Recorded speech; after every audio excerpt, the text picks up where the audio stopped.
Java, the Dutch colonial government gained control over forest through scientific forestry and restrictions on shifting cultivation. Hello everyone, I am Preeti Shukla and welcome back to Fuki Education. So today we are going to start our next topic, which is forest transformation in Java. So before this, we have understood till now that why deforestation happened, then how the rise of commercial forestry happened, right? And उसके बाद फिर हमने ये भी चीज देखी कि ये rise of deforestation and rise of commercial forestry लोगों की लाइफ पे, फॉरेस्ट के लोगों की लाइफ पे कैसे इम्पैक्ट कर रहे हैं, राइट? हमने अभी तक ये समझा, लेकिन हम यही एक और अलग एक केस देखेंगे जो जावा का केस है। जावा एक प्लेस, एक सिटी है, एक आइलैंड है, कहाँ पे? इंडोनेशिया में। और वहां पे जब डच गवर्नमेंट जाती है और पूरे फॉरेस्ट को एक्सप्लोर करती है तो क्या क्या कॉन्सिक्वेंसेस देखने को मिलते हैं, हम इस सेगमेंट में पढ़ेंगे, ठीक है? So let us start now. Java is now a famous rice producing island in Indonesia. अभी के अगर एट प्रेजेंट हम देखें तो ये जावा है, ठीक है? ये आइलैंड है जावा का। तो Java is the rice producing island in Indonesia. लेकिन इससे पहले जावा एक बहुत ही बड़ा हैवी कवर्ड फॉरेस्ट था, ठीक है? आज जिस जावा को हम जानते हैं वो फेमस किस लिए है? राइस प्रोड्यूस करने के लिए। लेकिन जो पुराना जावा था, हम उसके बारे में बात करेंगे जब डच गवर्नमेंट आती है, ठीक है? तो ये इंडोनेशिया है, जैसे यहाँ पे इंडिया है और यहाँ पे अंडमान एंड निकोबार आइलैंड है, और फिर यहीं से स्टार्ट होता है इंडोनेशिया, और ये है जावा का आइलैंड, ठीक है? तो यहीं पे हमारे डच आते हैं और जब जहां जहां कॉलोनियल गवर्नमेंट, अलग अलग यूरोपियन पावर्स गई हैं, वहां क्या किए? तबाही मचाई है। वही काम यहाँ पे ये लोग करते हैं, ठीक है? So but earlier it was covered mostly with forest. बताया मैंने अभी कि ये जो आइलैंड है ये अभी फेमस है राइस के लिए, लेकिन पहले क्या था? यहाँ पे बहुत ही हेविली कवर्ड फॉरेस्ट से, ठीक है? Dutch started forest management in 1600। The population of Java was estimated to this, ठीक है? 3.4 मिलियन पॉपुलेशन थी जावा में, और जहां पे डच आके क्या करते हैं? फॉरेस्ट मैनेजमेंट स्टार्ट करते हैं। फॉर एग्जाम्पल देखो, हमेशा हमने ब्रिटेन में वाला एग्जाम्पल भी देखा था, जब वो लोग आते हैं और बोलते हैं कि यार इन लोग ने तो एग्रीकल्चर को खराब कर, फॉरेस्ट को खराब कर रखा है, ये लोग फॉरेस्ट को हार्म कर देंगे, हम फॉरेस्ट को मैनेज कर सकते हैं, राइट? तो ब्रिटेन का ये था कि वो लोग जहां जहां जाते थे, ब्रिटिश जो थे कॉलोनियल गवर्नमेंट, वो जहां जहां जाती थी वो देखती थी कि फॉरेस्ट को मैनेज करेंगे, उससे ज्यादा आउटपुट हम निकाल के प्रॉफिट कमा पाएंगे, right?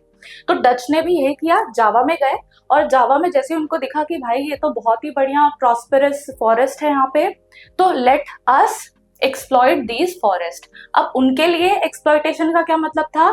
Making more profit out of it. So they started forest management. उन्होंने बोला कि भाई इन फॉरेस्ट को तो क्या है, जरूरत है मैनेजमेंट की, क्योंकि ये इतने अबंडेंस में है, राइट? तो ऐसा हुआ। तो 1600 में पॉपुलेशन क्या हो गई? 3.5 मिलियन के आसपास यहाँ जावा के आइलैंड पे थी, ठीक है? Many communities living in the mountains and practice shifting cultivation. बहुत सारी जो कम्युनिटी थी, जो जावा के लोग थे, यहाँ के जो पॉपुलेशन है, यहाँ की पॉपुलेशन क्या कर रही है? मेजरली किस पे डिपेंडेंट है? शिफ्टिंग कल्टिवेशन पे। यानी कि इसका मतलब क्या है कि they majorly lived in the mountainous region and they sustained their life by doing shifting cultivation. Getting it? तो इतना ये केस हमने थोड़ा सा एक बैकग्राउंड समझा कि क्या है जावा, और जावा है कहाँ पे? इंडोनेशिया में है। कौन जाता है वहां पे? डच गवर्नमेंट जाती है। Okay, now next, the wood cutters of Java, ठीक है? तो द कलंगाज ऑफ जावा। कलंगाज एक कम्युनिटी है, it is a community skilled for forest cutting और शिफ्टिंग कल्टिवेशन, ठीक है? तो कलंगाज नाम की, कलंग्स या कलंगाज बोलते हैं, तो कलंग्स या कलंगाज, these are a type of community that live in Java. They are famous for their skill in forest cutting या wood cutting और shifting cultivation, ठीक है? तो ये लोग बहुत ही फेमस है, यहाँ के डॉन, यहाँ के मतलब फेमस लोग, मतलब स्किल्ड लेबर, ठीक है? वैल्यूएबल, दे वर मोस्ट वैल्यूएबल, मतलब ये बहुत बहुत ही ज्यादा माने जाते थे, जाने माने, इनका बहुत आदर सत्कार होता था। क्यों आदर सत्कार होता था? बिकॉज जावा अगर घर बना रहे हैं, जावा के लोग अगर कल्टीवेशन कर रहे हैं, they are sustaining their life there, this is because this community. ठीक है, जैसे एक कम्युनिटी होती है कि भाई ये तो इन्हीं लोगों को आता है एग्रीकल्चर करना, इन्हीं लोगों को आता है वुड कट करके बनाना, इन्हीं लोगों को आता है ज्वेलरीज बनाना, राइट? ऐसी कम्युनिटीज होती है।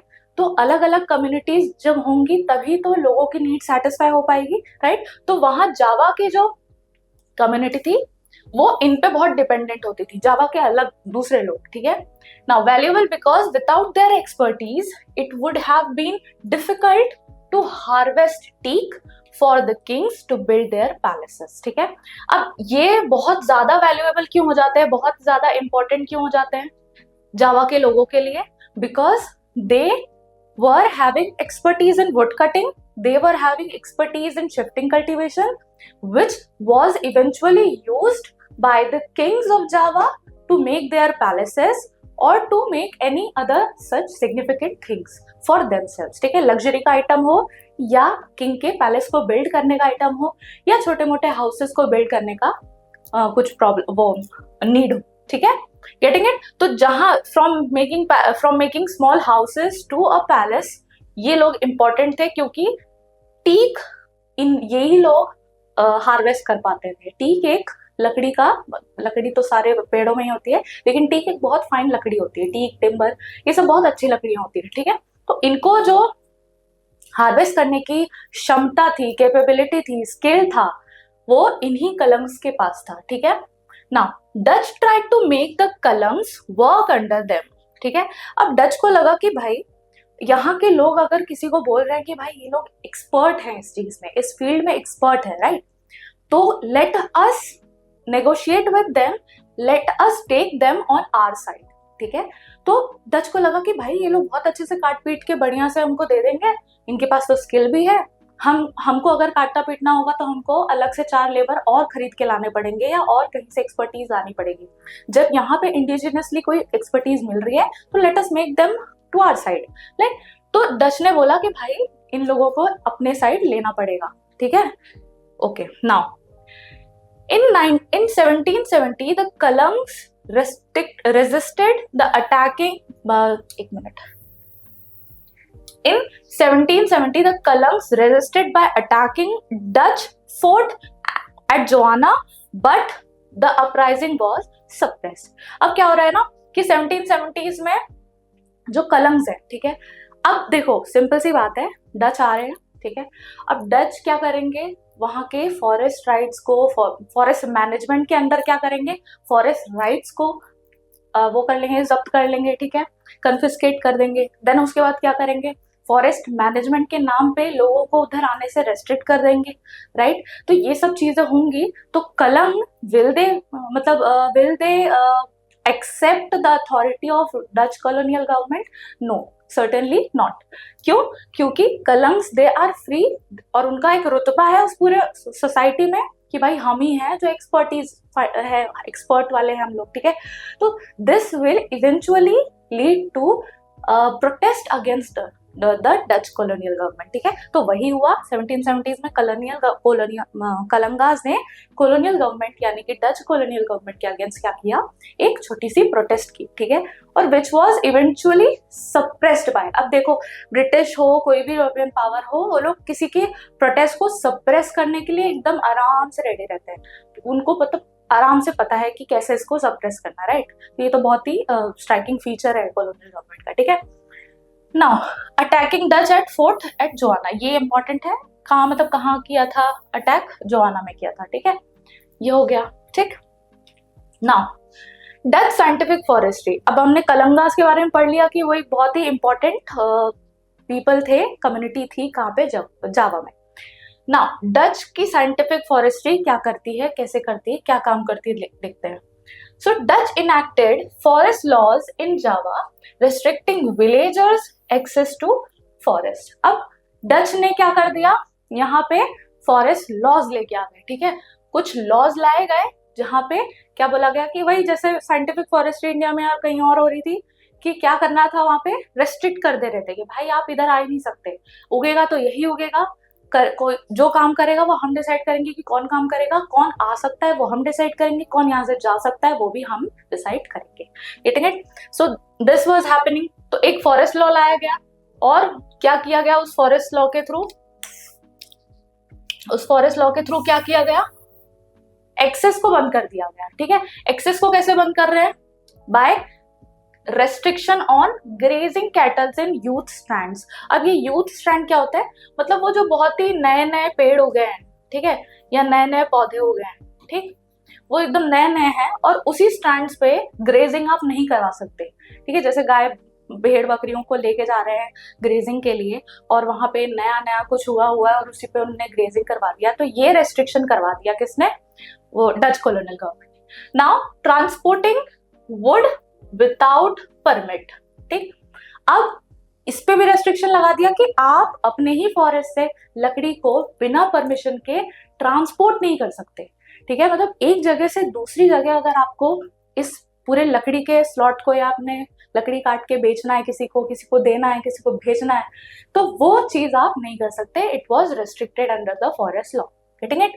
Now travelling on forest roads with horse carts और कैटल्स। हॉर्स कार्ट्स और कैटल्स के साथ फॉरेस्ट के रोड्स पे चलना मना था। अब ऐसा क्यों होगा? हो सकता है ये हॉर्स और ये कैटल्स क्या कर रहे हैं, ये लोग फीड कराने लगे। भाई हॉर्स और कैटल्स को आप लेके जाओगे तो there is very necessary need to feed them, right? और वो फीडिंग के लिए आपको फॉरेस्ट के रिसोर्स को यूज करना पड़ेगा, राइट? और वो लोग ये भी नहीं चाहते थे कि कोई भूखा है बीच में तो वो फल तोड़ के भी खा ले, राइट? तो ये था कि ट्रेवलिंग थ्रू फॉरेस्ट थ्रू। अब ये कार्ट्स और हॉर्स कार्ट का एक और भी रीजन ये है कि अगर आप किसी हॉर्स को, कार्ट्स को और ऐसे लेके जाओगे तो there is a chance, there is a possibility कि आप थोड़े बहुत रिसोर्स कार्ट्स में भर लो और अपने ले जाओ। ठीक है, तो this was also restricted under the forest law which was enacted by Dutch. Now could only be cut for specific purposes. किसी स्पेसिफिक पर्पस के लिए ही अलाउ किया गया कि आपको अगर कट करना है तो कोई स्पेसिफिक पर्पस हमको बताओ, कोई एक रीजन बताओ, तभी हम आपको अलाउ करेंगे काटने को। लाइक मेकिंग रिवर बोट्स और कंस्ट्रक्टिंग हाउस। अच्छा देखो, रिवर बोट्स और कंस्ट्रक्टिंग हाउस किसके फायदे में है? डच कॉलोनियल गवर्नमेंट के फायदे में, राइट? और काटने को क्यों बोल रहे हैं लोग, कब बोल रहे हैं, कौन से स्पेसिफिक सर्कमस्टांस में काटना है? जब शिप बनानी है, बोट्स बनानी है और जब हाउसेस बनाने हैं। Getting it? तो ये चीज यहाँ पे है। नाउ नेक्स्ट चलते हैं अपन। इन 1882 ये कुछ, हाँ ठीक है, इन 1882 इतने स्लीपर्स वर सोर्स, ये कुछ सेंटेंस में गड़बड़ है।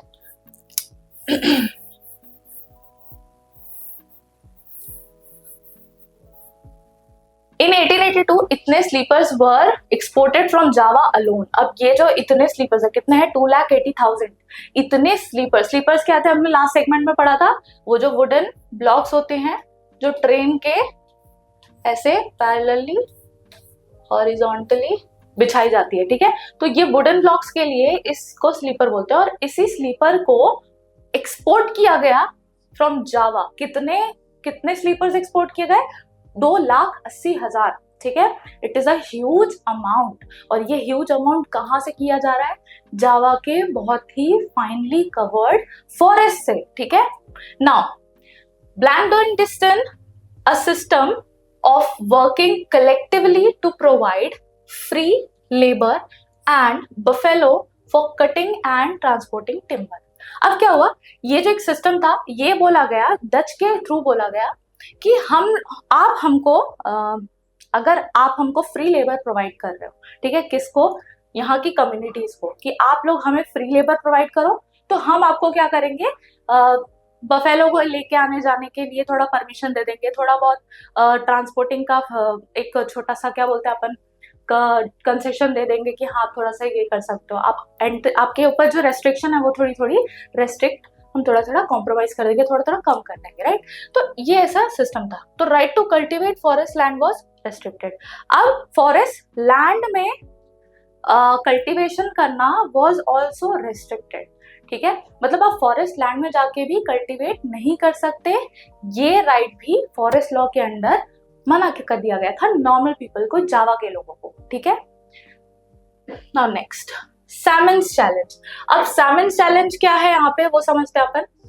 सुरोंटिको Samin, a teak forest village, began questioning state ownership of forest. एक इंसान थे, उन्होंने क्या बोला कि भाई ये जो ओनरशिप है, ये जो डच है, Dutch people are gaining control over the forest, this is not right, और ये क्वेश्चन करने लगे, ठीक है। सो in 1890s ऐसा हो रहा था, ठीक है। Now he argued that the state had not created the wind, water, earth and wood, so it could not own it, ठीक है।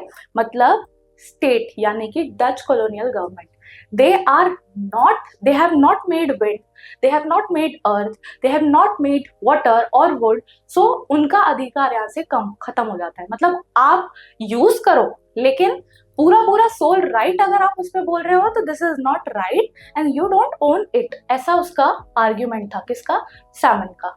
Now soon a wide spread movement developed. अब इसी सैमन के क्वेश्चनिंग की वजह से लोगों के अंदर एक आइडिया आया कि हाँ सही तो बोल रहा है, इन लोगों का ही हक थोड़ी है यहाँ पे, हमारा भी तो हक है, हम तो इतने सालों से यहाँ पे रह रहे हैं, तो हमारा ही हक हुआ, डच गवर्नमेंट का कैसे हुआ हक, राइट। तो ये सारी चीजें क्वेश्चनिंग, एक आइडियोलॉजी, एक वो चीजें डेवलप होने लगी लोगों के माइंड में, राइट। तो इसीलिए उसका रिजल्ट, कॉन्सिक्वेंस क्या रहा कि एक वाइड स्प्रेड मूवमेंट जनरेट हुआ। By 1907 3000 families were following his ideas while other refused to pay taxes, fines to perform labor, ठीक है। अब देखो कहीं पे भी अपन ने देखा है, पूरी हिस्ट्री में अपन ने देखा है कि अगर कोई एक भी आवाज उठा रहा है, अगर कोई एक भी क्वेश्चन कर रहा है, तो उसका कहीं ना कहीं हमने इम्पैक्ट, उसका कहीं ना कहीं हमने कॉन्सिक्वेंस देखा ही है, राइट। तो कोई एक भी अगर क्वेश्चन करता है, कोई एक भी अगर आवाज उठाता है, तो हम लोग देखते हैं कि बहुत सारे मास पीपल, मास लेवल पे इसका इम्पैक्ट पड़ता है। तो 3000 फैमिलीज क्या बोलती हैं कि हम आपका आइडिया फॉलो करेंगे, वील क्वेश्चन द गवर्नमेंट, और हम लोग फाइन और पेनल्टी देने से मना कर देंगे कि भाई क्यों हम फालतू में, फ्री में क्यों वर्क करें किसी के लिए, और हम अपनी ही जमीन पे वर्क करने का पैसा क्यों दें किसी को, राइट। तो ये सारी रीजनिंग स्टार्ट हो गई थी लोगों के मन में। पहले वो लोग बिल्कुल समझ के बैठ गए थे कि नहीं यार ये लोग तो अब हमको यूज कर लेंगे, राइट। लेकिन after Simon the idea propounded by him was making aware people to fight against their right, fight for their right, okay। Now next, war and deforestation। अब क्या हो रहा है कि वॉर तो हो ही रहा था, हर जगह वॉर ही होता रहता है, राइट। वॉर तो बिल्कुल ही इनएविटेबल एग्जाम्पल है, इनएविटेबल सिचुएशन है उस टाइम की, राइट। कहीं ना कहीं कुछ ना कुछ बैटल होता ही रहता था। इनफैक्ट आज भी अगर अपन देखें तो बहुत ही प्रोमिनेंट फीचर है अपने पूरे वर्ल्ड के पॉलिटिक्स का कि कहीं ना कहीं कुछ ना कुछ लोग कहीं ना कहीं वॉर में एंगेज्ड हैं ही, राइट। तो वहां पे भी ऐसा था, उस वक्त भी ऐसा था, ठीक। तो वॉर का और डिफॉरेस्टेशन का क्या रिलेशन है, राइट। तो एक दिया है इंडिया के एस्पेक्ट में और एक दिया है जावा के एस्पेक्ट में, ऐसा कुछ कंपैरिजन दिया हुआ है इस टॉपिक में। अब देखो क्या है, working plans were abandoned at this time and the forest department cut trees freely to meet the British war need। India में क्या हो रहा था कि जो फॉरेस्ट है, ठीक है, ये जो फॉरेस्ट है उसको कमर्शियल प्रोडक्शन के लिए बंद कर दिया था, उसको कमर्शियल प्रोडक्शन के लिए बंद कर दिया गया था। उसको किसके लिए स्टार्ट कर दिया, वॉर के लिए, ठीक है। उसको बोला गया कि चलो भाई अभी जरूरत है, वॉर में फीड करना है, सामान देना है, ठीक है, तो हम उसको थोड़ा सा शिफ्ट करके वॉर ओरिएंटेड काम करेंगे, ठीक है। तो ब्रिटिश के वॉर नीड्स के लिए लकड़ियों को ट्रांसफर करने लगे। In India people need for agriculture land has brought them into conflict with the forest department desire. अब इंडिया की नीड थी एग्रीकल्चर में, ठीक है। मतलब अभी एक सिचुएशन हम समझ रहे हैं कि इंडिया में क्या हो रहा था। इंडिया में एक ये हो रहा था कि कॉमर्शियल फॉरेस्ट कॉमर्शियल पर्पस के लिए बंद करके शिफ्ट कहाँ कर दिया गया, वॉर के लिए प्रोडक्शन करना, वॉर को फीड करने के लिए, राइट। दूसरा ये था कि इंडिया के लोग कैसे थे कि उनको एग्रीकल्चर करना था, and which is why they sometimes some or the other times they always went against the forest department, लड़ाई की थी उन्होंने, ठीक है। लेकिन वहीं जावा में क्या हो रहा है, a scorched earth policy destroying sawmills, burning huge piles of giants of teak logs so that would not fall into Japanese hand। अब क्या हो रहा है ना, यहाँ क्या हो रहा है, कमर्शियल पर्पस से हटा के वॉर के लिए फीड कर रहे हैं लोग, लेकिन यहाँ क्या कर रहे हैं, एक बैकग्राउंड समझते हैं। यहाँ पे जापानीज लोग यहाँ पे आने लगे थे, ठीक है। जापानीज लोग धीरे धीरे जावा में आने लगे थे जावा को यूज करने के लिए, राइट। जावा के अंदर मतलब कंट्रोल स्टैब्लिश करने के लिए जापानीज थोड़ा सा उत्सुक थे, ठीक है, आ रहे थे, ठीक।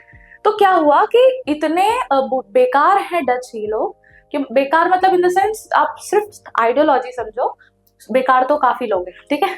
तो सिर्फ आइडियोलॉजी समझो, यहाँ पे माइंडसेट समझो कि डच ने क्या फॉलो किया, एक स्कॉच अर्थ पॉलिसी। स्कॉच्ड अर्थ पॉलिसी का मतलब क्या होता है कि हमें नहीं मिल रहा यहाँ के फॉरेस्ट से, तो हम किसी और को भी फायदा नहीं उठाने देंगे, ठीक है।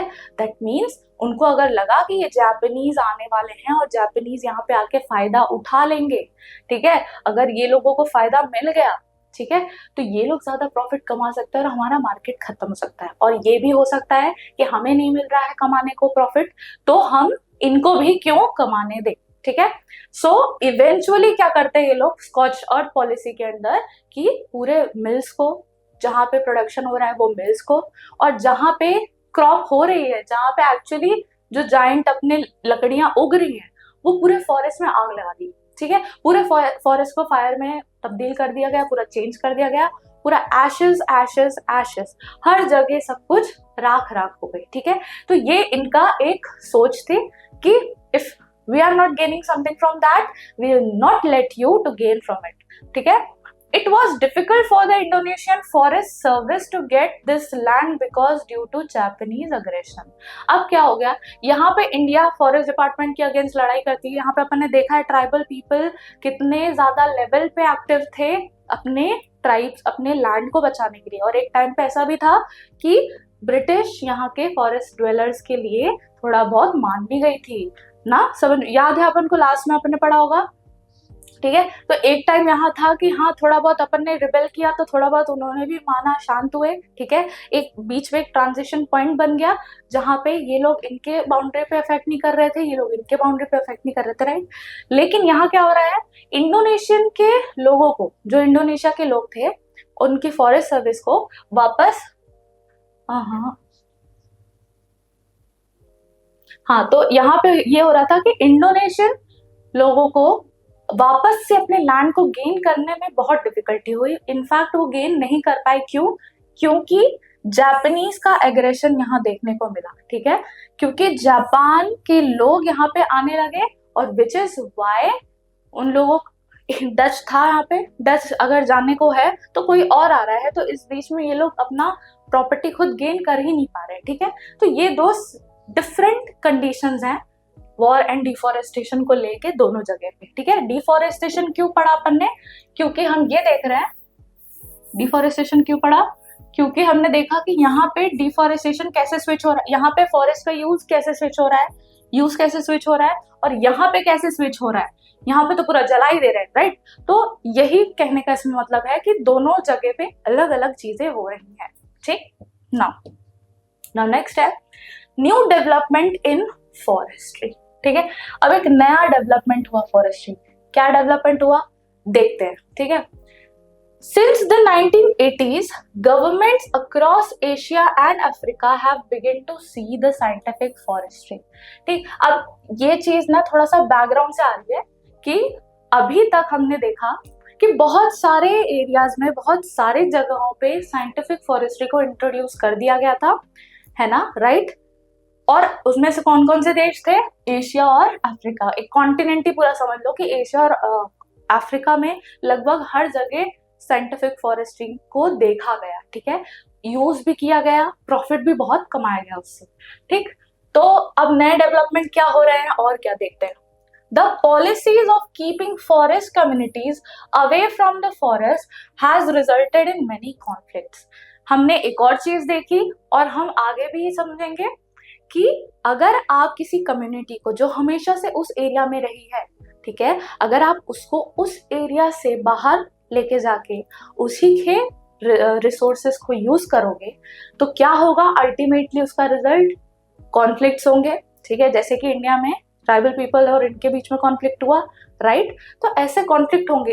इंडोनेशिया वाले केस में, जावा वाले केस में क्या देख रहे हैं अपन, कलंग्स जो है वो थोड़ा सा रेस्ट्रिक्टेड है, लोग सैमन के आर्ग्यूमेंट्स को क्या कर रहे हैं, यूज करके लोगों का मतलब डच कॉलोनियल गवर्नमेंट के अगेंस्ट जा रहे हैं, राइट।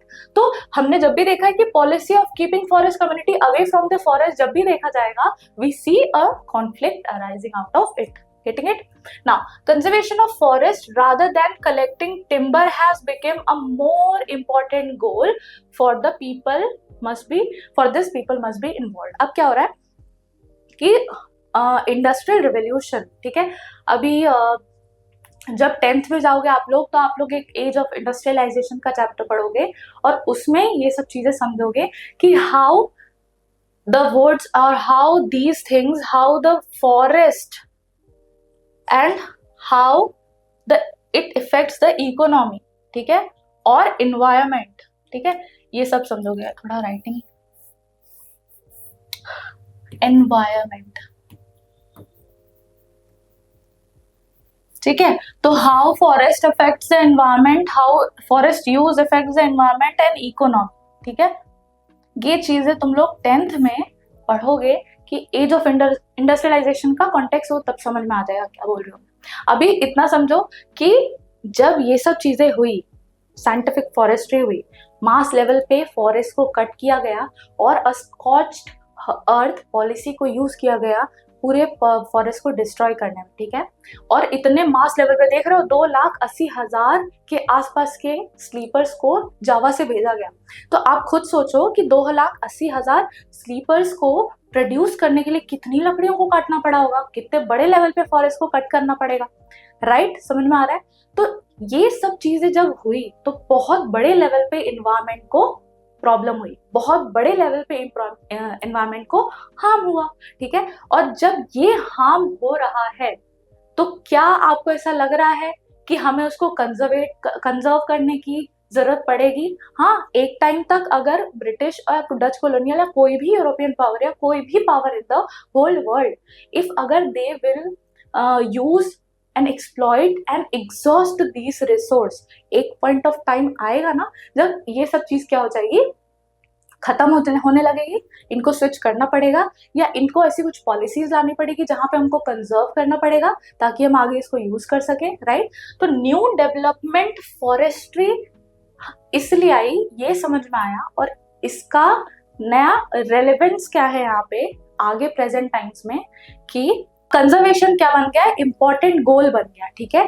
क्यों? क्योंकि अभी तक हम लोग ने देखा था, अभी हम लोग समझते हैं कंजर्वेशन ये करना है, कंजर्वेशन वो करना है, कंजर्वेशन टाइगर करना है, कंजर्वेशन ऑफ वाटर, इलेक्ट्रिसिटी, सब कुछ, मतलब एनवायरमेंट, ग्लोबल वार्मिंग हो गई है तो ओशन को बचाओ, फॉरेस्ट को बचाओ, हर चीज को बचाओ, राइट। तो अपन ये सारे नारे लगा रहे होते हैं, राइट।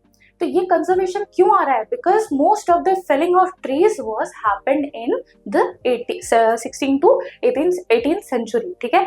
अब 18th सेंचुरी में एज ऑफ इंडस्ट्रियलाइजेशन हुआ और दूसरा कॉलोनियल पावर 16-17 सेंचुरी से ही ऊपर उठने लगी थी, ठीक है, और जिसकी वजह से इन लोगों ने साइंटिफिक फॉरेस्ट्री इंट्रोड्यूस की, राइट। अब साइंटिफिक फॉरेस्ट्री से क्या हुआ, बड़े लेवल पे फॉरेस्ट को कट करना पड़ा, ठीक। तो हमने जब ये सब चीजें समझी पास से लेके अभी तक, तो हमें एक चीज समझ में आई कि अब हमको कंजर्वेशन करना पड़ेगा, ठीक है। तो conservation of forest rather collecting timber became important, ठीक। अभी ये चीज, आई होप ये सब चीजें कनेक्ट हो पा रही होंगी, ठीक है। और इसके लिए क्या जरूरत थी? लोगों की जरूरत है, ठीक है। आज हम लोग बात करते हैं कम्युनिटी कोलैबोरेशन की, कि भाई जैसे स्वच्छ भारत अभियान है, तो स्वच्छ भारत अभियान सक्सेसफुल कैसे हुआ या कैसे होगा? जब लोग भी साथ में होंगे, राइट। जब लोग खुद से वो चीजें कंट्रोल करेंगे तभी तो सही होगा, राइट। तो वैसे ही जब लोग साथ देंगे कंजर्व करने के लिए, तभी तो कंजर्वेशन हो पाएगा, ठीक है। कितनी बड़ी आयरनी है कि लोग जब फेल कर रहे थे तो लोगों को साथ नहीं लिया, ठीक है। जब काट रहे थे इतने बड़े लेवल पे तब लोगों को साथ नहीं लिया, और अब जब कंजर्वेशन करना है तो लोगों को भी इंक्लूड करना पड़ेगा, राइट। मतलब ठीक है, अब क्या बोल सकते हैं। Across India from Mizoram to Kerala dense forests have survived only because village protected them in the sacred groves known as sarnas, देवरकुड़ू, कनरई, ठीक है। अब ये क्या है, ये कुछ सेक्रेड ग्रूव्स है। सेक्रेड ग्रूव्स क्या होते हैं, ऐसे ग्रूव्स, ऐसे पेड़, ऐसे पौधे, ऐसा फॉरेस्ट जिसको हम पूजा करते हैं, ठीक है। तो मिजोरम से लेके केरला तक कुछ फॉरेस्ट, कुछ एरियाज, कुछ बेल्ट क्यों बचे रहे और क्यों आज तक बचे हैं, क्योंकि वहां के विलेजर्स ने उस पूरे एरिया को, उस पूरे फॉरेस्ट को बहुत अच्छे से प्रोटेक्ट करके रखा इन द नेम ऑफ सेक्रेडिटी, ठीक है। आप किसी चीज को बहुत पावन मान रहे हो, बहुत प्योर मान रहे हो, तो उसको हम क्या बोलते हैं, सेक्रेड, ठीक है। एंड ये ग्रूव्स क्या थे, ये पेड़ क्या थे, ये पौधे क्या थे, हमारे पूजनीय थे, पूरे मतलब पावन थे, पूजा के समान थे, ठीक है, भगवान के समान मानते थे। तो इसीलिए ये लोग बचे रहे। अब ये नेम्स बहुत इंपॉर्टेंट है कि सरनाज, देवरकुड़ू और कनरई, these are associated with what, these are what, sacred groves या वुड्स या जो भी ऑप्शंस आ सकते हैं, ठीक है। तो ये बहुत ही एक होलसम टॉपिक यहाँ पे खत्म होता है। I hope you are getting to connect, you are able to connect the whole thing from deforestation, rise of commercial forestry, to impact on people of the forest, and to the specific case of Java, ठीक है।